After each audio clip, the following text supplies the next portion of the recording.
Hey guys, Chastity and Greg here, back to break down the latest episode of Star Trek Picard. Spoiler warning, of course, but with that said, let's get into it. Episode 2, Maps and Legends.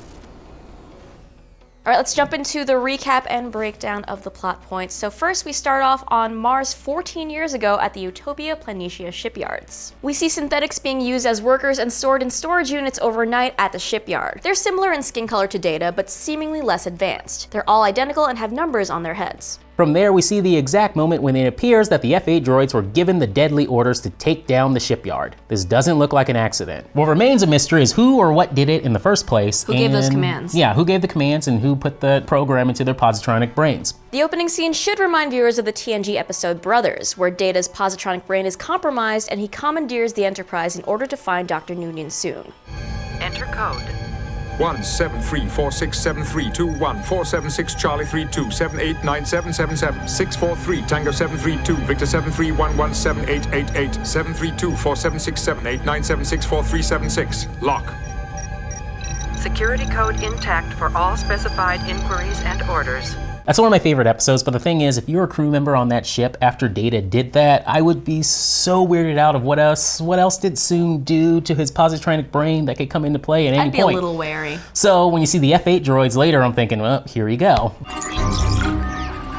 What are you doing? Security alert. Multiple synthetic labor units have been compromised. Next, Picard, Zhaban, and Laris investigate Dahj's death and believe the attack was orchestrated by an old Romulan organization, the Zhat Vash. Now, Zhaban claims that the Romulans often refer to the Zhat Vash as the dead, because the dead are the only reliable keepers of secrets. So the important takeaway here is that we learned that the Zhat Vash had an extreme hatred for artificial life. Okay. Looking for clues in Dahj's apartment, Laris is able to track down her twin sister's incoming calls and discovers she's not on Earth. From there, we head to space and catch up with Narek and Soji on the Borg ship, now called the Artifact, due to the ship's separation from the Borg Collective. Soji and Narek are sparking a secret relationship on board the ship. Yes. We see former Borg drones working on the ship alongside Romulan researchers. The Romulans are using the Borg Cube for research and profit. And back on Earth, Picard gets an unexpected house call from his doctor, who he's known since he was on the Stargazer. He needs a certificate for interstellar service, but the test results come back and it's not looking too good for him. Apparently, he's dying. But he won't die, because there's a season 2 coming. This leads to Picard asking the doctor to certify him to Starfleet as fit for interstellar travel, regardless of the test results. From there, Picard visits Starfleet, which in real life is actually the Anaheim Convention Center, home of BlizzCon, D23, and WonderCon. And 14 years later, it seems Picard is less recognizable at Starfleet and not as welcome. May I have your name, please, sir? Picard gets a cold greeting from Admiral Kirsten Clancy. Picard tells Clancy he believes Bruce Maddox is using neurons from Data to create new organic synthetics and that the Romulans are involved. He asks to be reinstated for one mission and requests a ship and a small crew. Clancy does not take it well. Sheer hubris. Language! We get some context from when Picard has fallen out from Starfleet. Before the synthetic attack, 14 species threatened to leave the Federation if they didn't cut the Romulans loose. With few ships left, Starfleet had to make a difficult choice and wanted to give up the Romulans, but Picard would not take those orders. Back on the Borg Artifact Research Institute ship, Soji meets a new doctor. She tells her that they still don't know how much damage this Borg Cube has sustained. Everyone is given special badges that will blink green if they're in danger inside of the gray zone. We don't know exactly what the gray zone is just yet, but I have a feeling it might have something to do with the severed Borg Collective members who are working on the ship. And if your gradient band starts to ring, run. Back at Chateau Picard, Dr. Jurati fills in most of the details on Dahj's acceptance to the Daystrom Institute. She claims her entire identity and credentials were built 3 years ago, and that the question now that Picard should be trying to answer is what about the other one? On the Artifact, Narek watches over Soji and the crew dismantling a former Borg drone. She shows compassion to the bodies.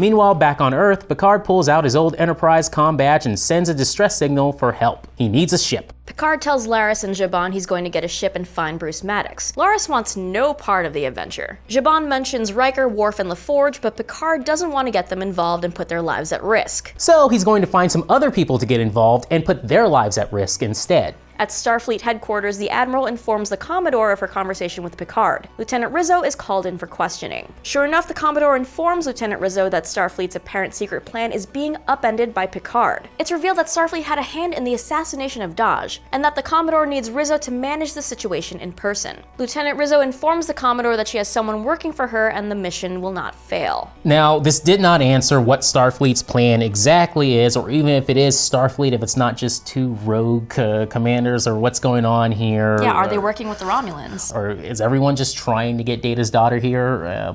Who knows? Meanwhile, Picard is building a crew, and we meet Raffi for a brief moment. Finally, we discover that Narek was the one put in charge of keeping tabs on Soji. Rizzo and Narek are siblings, but Rizzo informs him that she won't hesitate to sell him out if his plan with Soji fails.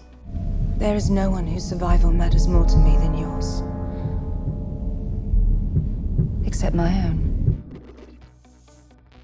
Alright, now for things we noticed and Easter eggs.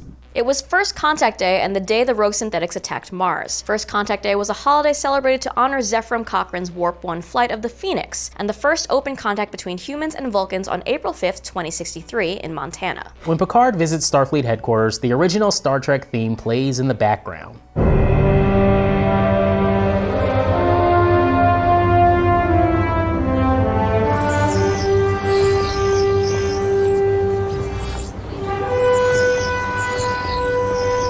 When Picard visits Raffi, we see those famous Vasquez rocks in Southern California, featured in the original series and the TNG episode Who Watches the Watchers. Inside Starfleet headquarters, we see holograms of Picard's Enterprise D and Pike's Enterprise from Discovery hovering above the main lobby. Now, we couldn't have been the only ones who spotted this. Narek has a plush doll at the front of his bed. Soji casually tosses it onto the bed and doesn't say anything about it. What is this doll? If you have any idea, please let us know in the comments. And also, I would love to point out that this is Narek's bed and that is his plush doll. Now, this might be a stretch, but we suspect that this might be the M13 salt creature from the Star Trek original series episode, The Man Trap. I was standing up for the Federation, for what it represents, for what it should still represent. How dare you lecture me? How dare you?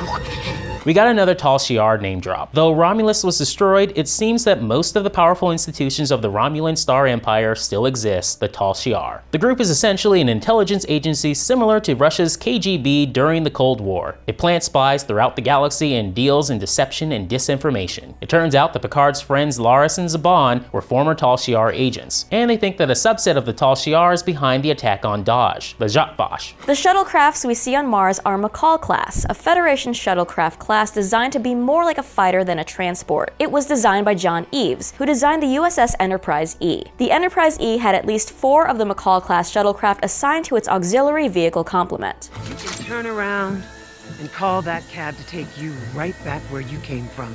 Raffi Musiker first appeared in the Picard Countdown comic issue number 1. She was Admiral Picard's first officer aboard the USS Verite in 2385. During their mission to relocate Romulans from the planets threatened by the supernova, Raffi had the rank of Lieutenant Commander and was Starfleet's leading analyst specializing in the affairs of the Romulan Star Empire. We learn more about her in future episodes. Soji's role on the artifact seems to be studying and working with former Borg drones that have been cut off from the collective. Among the Romulans, at least some of these drones are known as the Nameless, because it's not clear what species the drones come from. Several drones have been saved from the Borg Collective and restored after their assimilation, including Picard himself, as well as Hugh from TNG and 7 of 9 from Voyager, both of whom are slated to show up later in the series.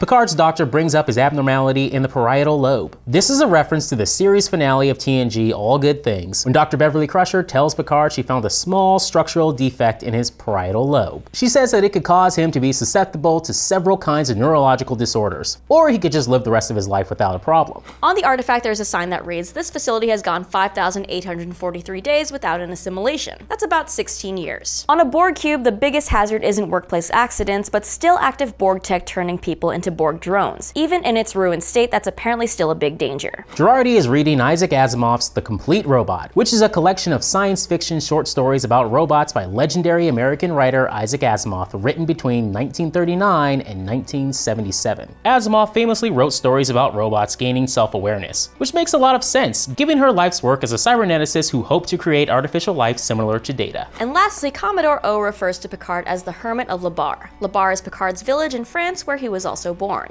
And that's it. So what do you think of this episode? some things I like, some things I didn't like. I'm all for the Romulan, Borg, whatever they're doing on that ship, the experimenting for profit. I still dig the Dahj storyline, what's going on with Data and Dr. Jurati. Cool. Now that Starfleet stuff that's happening in the background where they're isolationist and this whole thing with Commodore O working with the Romulans or something, that just seems... I'm going to try to give it time, but I cannot imagine that all of Starfleet is this dumb. I can't imagine that everyone's this stupid. How did it get to this point? Because we still need to get to Picard needs a team, it's time to assemble a team, and then he can finally get to space. Yes. Right? Yes. So I just want him to get to space, but I'm on board. I'm going to keep watching until that happens, but like there's a little bit of exposition that needs to happen first. I understand. Let us know what you thought of the episode in the comments down below. And be sure to subscribe so you don't miss any of our breakdowns, and come back next week for episode 3. See you later. Bye-bye.